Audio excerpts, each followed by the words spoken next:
जिंदगी रे सब बेले किसी ना किसी जदि नुआ जिनिस ट्राए करूछ तो जिंदगी बोरिंग नहीं इंटरेस्टिंग बनी जाएसी। कैंप भितर सकाल उठला पर जेन नजारा देखली मुई पूरा मोर दिल खुश हो गला और दिन टा पूरा पॉजिटिव स्टार्ट हला। देन फ्रेश है कि बाहरी पोलो हमें कॉफी पीवार लगी। कॉफी गुबा पी कि हमें मस्त ब्रेकफास्ट कला बोल के मोर बहन के देखो तो आहा अब पूरा सुखा रोटी चाबुचे जे।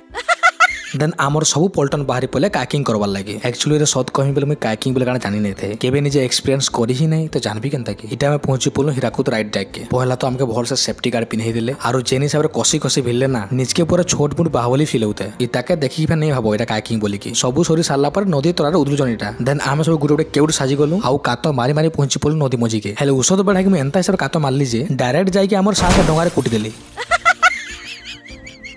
आउ आमर लिपुन दोस्तर कथा काना कहमी कातो मारी मारी पूरा छेतका। चलो चलो आमे केते मस्ती गुला बे देखमा।